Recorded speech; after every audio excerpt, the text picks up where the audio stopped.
Popular front നേതാക്കളുടെ സ്വത്ത് കണ്ടുകെട്ടാനുള്ള ഉത്തരവ് നടപ്പാക്കുന്നതിലെ വീഴ്ചയിൽ ഹൈക്കോടതി മുൻപാകെ നിരുപാധികം മാപ്പ് അപേക്ഷിച്ച് സർക്കാർ. രജിസ്ട്രേഷൻ വകുപ്പിൽ കണ്ടെത്തിയ സ്വത്തുവകകൾ കണ്ടുകെട്ടൽ നടപടി ജനുവരി 15-നകം പൂർത്തിയാക്കും.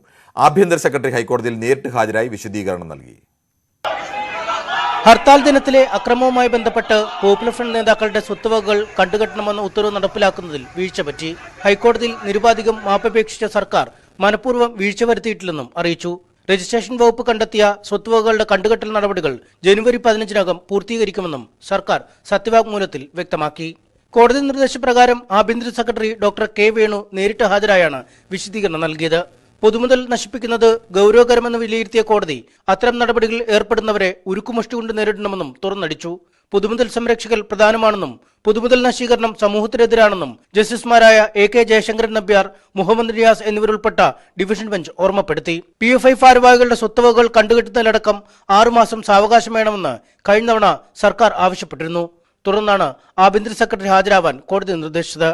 ഹർത്താൽ ദിനത്തിലെ അക്രമങ്ങളിൽ PFIയിൽ നിന്നും സംഘടനാ നേതാക്കളിൽ നിന്നും 5.2 കോടി രൂപ നഷ്ടപരിഹാരം ഈടാക്കാനും തുക കെട്ടിവെക്കാത്ത പക്ഷം അബ്ദുൾ സത്താറിന്റെ അടക്കം സ്വത്തുവകകൾ കണ്ടുകെട്ടാനുമായിരുന്നു സെപ്റ്റംബർ 29-ലെ ഇടക്കാല ഉത്തരവ്. ന്യൂസ് 18 കൊച്ചി. കൂടുതൽ വിവരങ്ങളുമായി MS അനീഷ് കുമാർ ചേരുന്നുണ്ട്. അനീഷ്, അസാധാരണമായ നടപടികളാണ് കോടതിയിലുണ്ടായത്. സർക്കാരിന് മാപ്പ് പറയേണ്ട അവസ്ഥയടക്കമുണ്ടായി. കോടതി അതിരൂക്ഷമായ ഭാഷയിലാണോ വിമർശനം ഉന്നയിച്ചത്?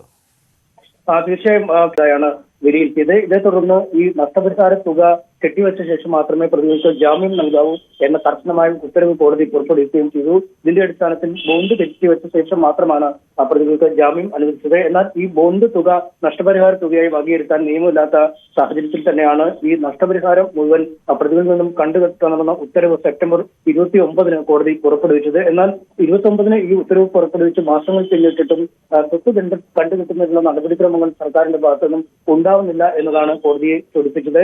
കഴിഞ്ഞ തവണ ഹർജി പരിഗണിച്ചപ്പോൾ സർക്കാർ ഉത്തരവ് നടപ്പിലാക്കുന്നതിൽ യാതൊരു താല്പര്യവും സർക്കാരിന്റെ ഭാഗത്തുനിന്നും പ്രകടമല്ല എന്ന് കോടതി വിലയിരുത്തി. നിസ്സംഗതയാണ് ഈ നടപടികൾ മുന്നോട്ട് കൊണ്ടുപോകുന്നതിൽ സർക്കാരിനുള്ളതെന്നും കോടതി പറഞ്ഞു. ഇതിന്റെ അടിസ്ഥാനത്തിലാണ് ആഭ്യന്തര പ്രിൻസിപ്പൽ സെക്രട്ടറിയെ കോടതിയിൽ നേരിട്ട് അഡീഷണൽ ചീഫ് സെക്രട്ടറിയെ നേരിട്ട് കോടതിയിൽ വിളിച്ചു വരുത്താൻ നിർദ്ദേശം നൽകിയത്. എന്തായാലും ഇന്ന് ആ നിർദ്ദേശപ്രകാരം ഡോക്ടർ കെ വേണു ആഭ്യന്തര സെക്രട്ടറി നേരിട്ട് കോടതിയിൽ ഹാജരായി വിശദീകരണം നൽകി. മനഃപൂർവ്വമായ ഒരു വീഴ്ച അല്ലെങ്കിൽ ഇക്കാര്യത്തിൽ ഒരു താമസം ഇക്കാര്യത്തിൽ ഉണ്ടായിട്ടില്ല എന്ന് കോടതി വിശദീകരിക്കുകയും ഉണ്ടായി.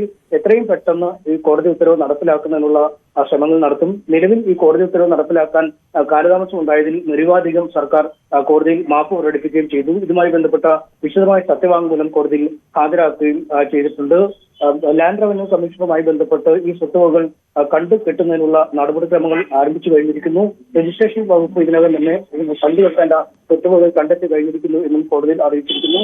ജനുവരി 15-നകം നടപടിക്രമങ്ങൾ പൂർത്തിയാക്കുമെന്നാണ് ഇന്ന് കോടതിയിൽ സർക്കാർ പറഞ്ഞിരിക്കുന്നത്. എന്തായാലും ഇത്തരം ഈ പൊതുമുതൽ നശിപ്പിക്കുന്ന കുറ്റകൃത്യങ്ങളുമായി ബന്ധപ്പെട്ട് ഉരുക്കുമുഷ്ടി കൊണ്ട് നേരിടണം എന്നാണ് കോടതി പറഞ്ഞിരിക്കുന്നത്. അതീവ ഗൗരവതരമായാണ് കോടതി ഇക്കാര്യം വിലയിരുത്തിയിരിക്കുന്നതെന്നും പൊതുമുതൽ സംരക്ഷിക്കുന്നത് ഏറ്റവും പ്രധാനമായ കാര്യമാണെന്നും പൊതുമുതൽ നശീകരണം സമൂഹത്തിന് തന്നെ എതിരെയുള്ള ഒരു കുറ്റകൃത്യമാണ് എന്നും ജസ്റ്റിസുമാരായ AK ജയശങ്കരൻ നമ്പ്യാർ, മുഹമ്മദ് റിയാസ് എന്നിവരുൾപ്പെട്ട ഡിവിഷൻ ബെഞ്ച് വ്യക്തമാക്കിയിട്ടുണ്ട്. നേരത്തെ 6 മാസത്തെ സാവകാശമാണ് സർക്കാർ ഇക്കാര്യത്തിൽ ആവശ്യപ്പെട്ടത്. എന്നാൽ വെറും 15 ദിവസത്തിനുള്ളിൽ ഈ തീരുമാനം നടപ്പിലാകുമെന്നാണ് ഇപ്പോൾ പറഞ്ഞിരിക്കുന്നത്. 5.2 കോടി രൂപയാണ് ഈ ഹർത്താലിനെ തുടർന്ന് സംസ്ഥാനത്ത് വിവിധയിടങ്ങളിലായി ഉണ്ടായ നഷ്ടമെന്നാണ് സർക്കാർ വിലയിരുത്തിയത്. ഇതിന്റെ അടിസ്ഥാനത്തിൽ മുൻ ജനറൽ സെക്രട്ടറി അബ്ദുൾ സത്താർ അടക്കമുള്ള പോപ്പുലർ ഫ്രണ്ട് നേതാക്കളുടെ സ്വത്തുവകൾ കണ്ടുകെട്ടുന്നതിനായിരുന്നു നേരത്തെ കോടതി ഉത്തരവിട്ടത്.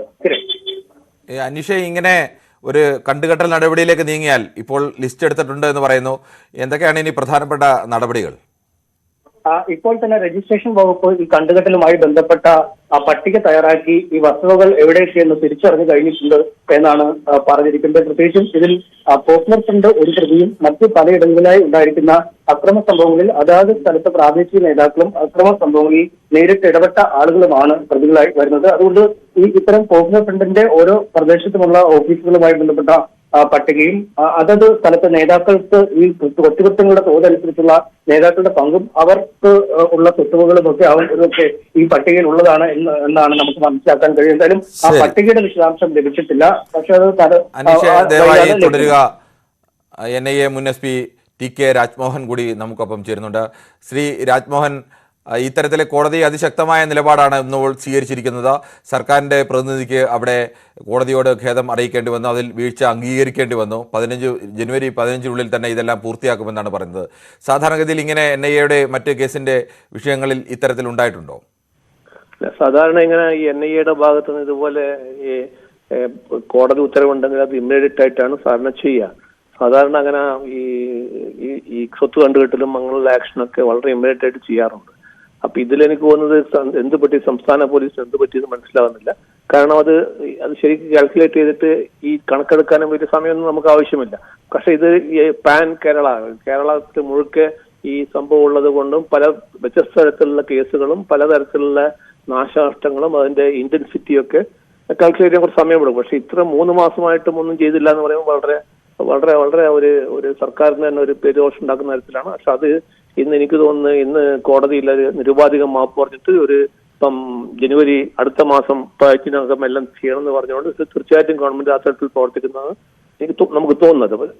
ശരിക്കത് ഈ ഗവൺമെന്റിന്റെ ഭാഗത്തുനിന്ന് വീഴ്ചയാണ്. കാരണം ഇത്തരത്തിലൊരു ഹൈക്കോടതി വളരെ കർശനമായിട്ടൊരു കാര്യം, അതും NIA മാതിരി ബാൻ ചെയ്ത ഓർഗനൈസേഷനായി ഞാൻ PFI മാതിരി ബാൻ ചെയ്ത ഓർഗനൈസേഷനായി ബന്ധപ്പെട്ട ഒരു കേസ്, അത് നമ്മുടെ രാജ്യത്തിന്റെ ഭദ്രത തന്നെ തകർക്കുന്ന തരത്തിലുള്ള ഒരു ആക്റ്റീവ് ഇൻവോൾവ്മെന്റ്, അന്ന് ബന്ദ് ദിവസം നടത്തിയ ഒരു പരാക്രമങ്ങളും അതുമായി ബന്ധപ്പെട്ട നാശനഷ്ടങ്ങളൊക്കെ ശരി കാൽക്കുലേറ്റ് ചെയ്ത് ഗവൺമെന്റ് ചെയ്യണമായിരുന്നു. അത് വളരെ ഒരു വീഴ്ചയാണ്. ആ വീഴ്ച എനിക്ക് തോന്നുന്നു വരുന്ന ആളുകളിൽ കവർ ചെയ്യുന്നതാണ് തോന്നുന്നത്. ശരി, ഈ സമയത്ത് ഞങ്ങളോട് പ്രതികരിച്ചതിന് പ്രത്യേക നന്ദി ശ്രീ TK രാജ്മോഹൻ. MS അനീഷ് കുമാർ തുടരുന്നുണ്ട്. അനീഷെ, കോടതി പ്രധാനമായും ഈ കാലതാമസം വല്ലാതെ വരുത്തിയത്, സർക്കാർ കാലതാമസം വരുത്തിയത്, അത് സർക്കാരിന്റെ ഭാഗത്തെ ഗുരുതരമായ ഒരു വീഴ്ചയായി തന്നെയാണ്, പിഴവായി തന്നെയാണോ വിലയിരുത്തിയത്, അല്ലേ?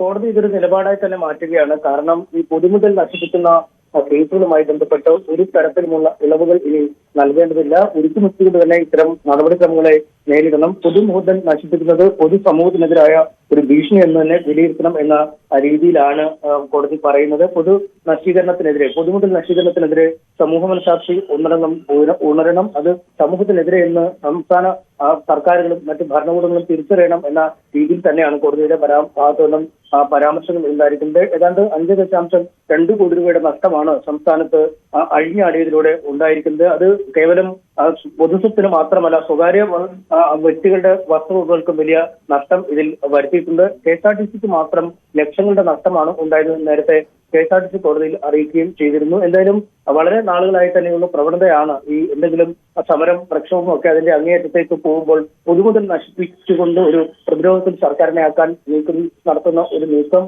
കഴിഞ്ഞ കുറച്ച് നാളുകളായി അത്തരം പ്രവണതകൾ കുറഞ്ഞു വരികയാണെങ്കിലും ഇപ്പോൾ വീണ്ടും ആ പൊതുമുതൽ നശിപ്പിക്കുന്ന പ്രവണത വർദ്ധിച്ചു വരുന്ന ഒരു സാഹചര്യമുണ്ട്. ഒപ്പം ഈ ഹർത്താലുകൾക്കെതിരായ ഒരു താക്കീത് കൂടിയാണ് ഈ വിധി. കാരണം ഹൈക്കോടതിയുടെ നേരത്തെയുള്ള വിധി അനുസരിച്ച് മിന്നൽ ഹർത്താലുകൾ സംസ്ഥാനത്ത് നിരോധിച്ചിരുന്നു. നിശ്ചിതമായ ഒരു തീയതിക്കുള്ളിൽ കൃത്യമായ അറിയിപ്പ് നൽകിയ ശേഷം മാത്രമേ ഹർത്താൽ നടത്താൻ കഴിയൂ എന്ന് പറഞ്ഞിട്ടുണ്ട്. കാരണം അതുവഴി ജനങ്ങൾക്കുണ്ടാവുന്ന ബുദ്ധിമുട്ട്, മറ്റ് മിന്നൽ ഹർത്താൽ വരുമ്പോൾ വഴിയിൽ കുടുങ്ങിപ്പോകുന്ന യാത്രക്കാർ, തൊഴിൽ മേഖലയ്ക്ക് ഉണ്ടാകുന്ന നഷ്ടം എന്നിവയൊക്കെ പരിഗണിച്ച് ഇത്തരം കാര്യങ്ങൾ മുൻകൂട്ടി അറിയിച്ച ശേഷം മാത്രമേ ഹർത്താൽ നടത്താനാവൂ എന്ന് കോടതി പറഞ്ഞിരുന്നു. എന്നാൽ ആ വിധിയുടെ ലംഘനം കൂടിയാണ് സെപ്റ്റംബർ 23 നടന്ന ഹർത്താൽ എന്ന് കോടതി വിലയിരുത്തിയിരുന്നു. അതിന്റെ അടിസ്ഥാനത്തിൽ ഒരു നിയമവിരുദ്ധ ഹർത്താലായി ഈ ഹർത്താലിനെ പ്രഖ്യാപിക്കുകയും ചെയ്തു. നമുക്കറിയാം, നേരത്തെ ഡീപ് അടക്കമുള്ളവർക്കെതിരെ നേരത്തെ എടുത്ത സമാനമായ കേസുകളുണ്ട്. പക്ഷേ നാശനഷ്ടത്തിന്റെ തോതൊന്നും അതില്ലാത്തതുകൊണ്ട് കോടതി നേരിട്ട് ഡീപ് വിളിച്ചു വരുത്തി പോലും കാര്യങ്ങൾ ചോദിക്കുന്ന അവസ്ഥയിലേക്ക് കാര്യങ്ങൾ നീങ്ങിയിരുന്നു. അതുകൊണ്ട് ഇത്തരം ഈ നിയമവിരുദ്ധ നടപടികൾക്കെതിരെ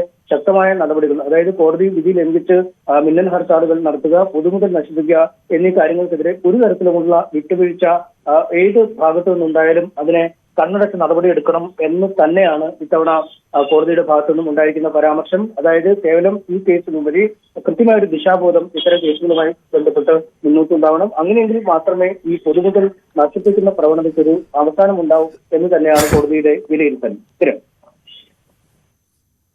ശരി, MS അനീഷ് കുമാറാണ് വിവരങ്ങൾ നൽകിയത്.